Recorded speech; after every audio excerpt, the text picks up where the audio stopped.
as you all are well known about our topic. If not, our topic is about attitude formation and changes of a brand, that is Coca-Cola. And my contribution for accomplishing this task was to gather information and to make all of you understand about the major mission and objective of our topic. And thank you, ma'am, for guiding and counseling us. It wasn't possible without your help. Thank you so much. Good afternoon, everyone. I am P. Kumar sir. I've been trained this slide.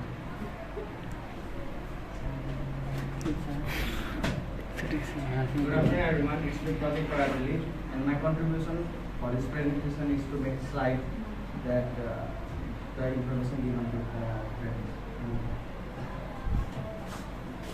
Good afternoon, everyone. It's me, Rakesh Fatma.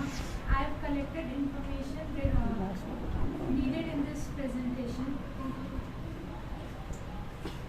Here we are all together, 5 members in our group, and each one of us has given equal contribution to this presentation. Now moving towards the major topic. The drink Coca-Cola was originated on May 8, 1886 by an Atlanta pharmacist, John S. Pemberton, in his Pemberton Chemical Company, where the name for the drink was given by his bookkeeper, Frank Robinson. It is total beverage company with the product sold around in 200 countries or territories. Talking about the target customers of Coca-Cola are the people who are aged between 10 to 35, and also the middle-aged people and old-aged people who are diet conscious. Now basically, Coca-Cola is the world's largest non-alcoholic beverage company. Despite it has many competitors, among the competitors, the major competitors are PepsiCo, Red Bull, and Nepal. In the past, the design of the bottle of Coca-Cola was not same as it is today. As the time changed, the design and outlook of the bottles also changed. We can see the slide. This was the first bottle that was invented in 1899 to 1902. After that, gradually the time changed and the outlook of the Coca-Cola also changed. Now when we enter the market and ask for Coca-Cola, when we buy Coca-Cola, we can see these two types of bottles. These are mostly seen in Nepal. These two Coca-Cola bottles are still seen in market nowadays. Going towards the content of attitude, there are 4 types of functional theory given by Daniel Katz. First one is utilitarian function, the expressive function. Third one is ego defensive function and knowledge function. Talking about utilitarian function, it is a theory of morality that advocates the action that fosters happiness and opposes the action that causes unhappiness or harm. Let's take an example. There is a person who is very thirsty. He or she wants to drink something to quench his thirst. When the person grabs Coca-Cola, after drinking Coca-Cola, he or she advocates pleasure, that is refreshment. Knowing the harm of Coca-Cola, knowing the harm that the Coca-Cola can cause. Here is a short advertisement describing the utilitarianism.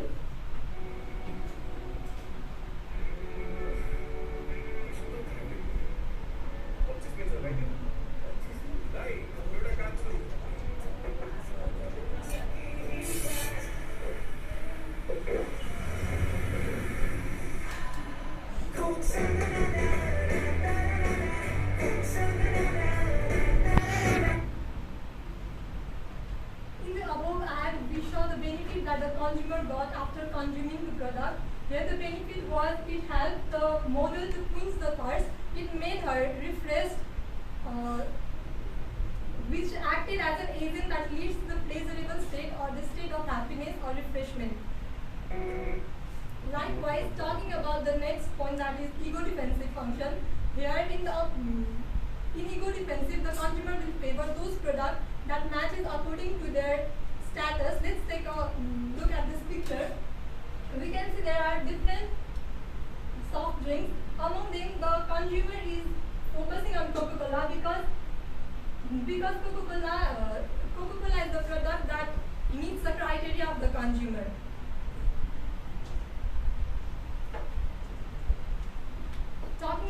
value expressive function. Here we can see the conjunction of product that signifies the real value or the positive feeling of the consumer towards the product. Now let's take a look towards an advertisement that clearly describes what value expressive function is.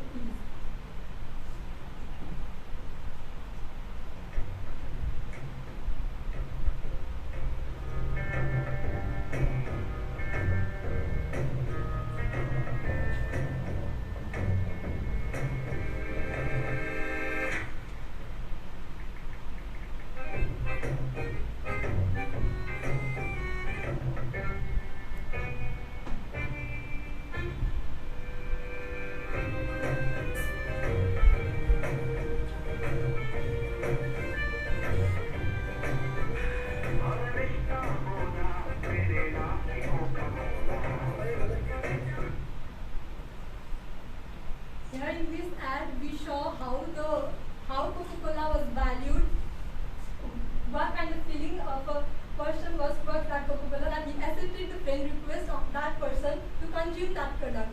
So we saw that the Coca-Cola, the feeling of a product towards person towards Coca-Cola is so positive that he accepted the friend request of another person to consume it.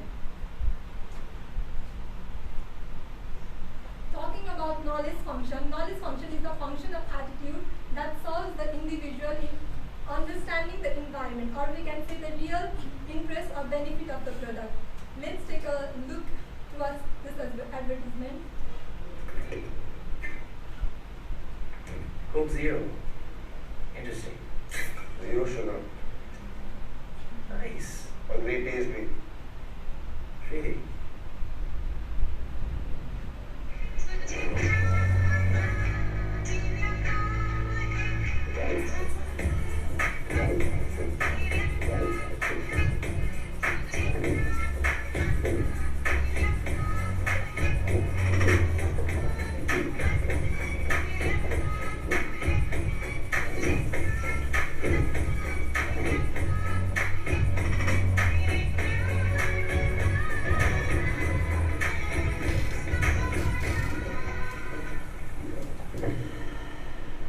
So?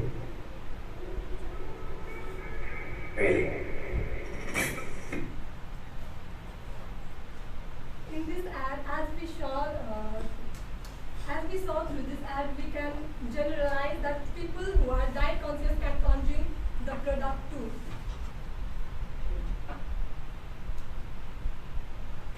Talking about ABC component, which is also known as tri-component model.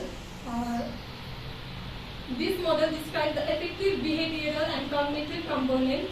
Affective component is concerned with a person's emotional reaction or feelings towards the product. Similarly, behavioral component is concerned with the person's tendency to behave in a particular way towards an object. Talking about the cognitive component, it simply relates to the belief about specific attribute about the product. Connecting these ABC components with the product Coca-Cola, here is a small video that clarifies how Coca-Cola is fulfilling all these components. Listen, when I'm traveling, nothing tastes better than an ice-cold Coca-Cola.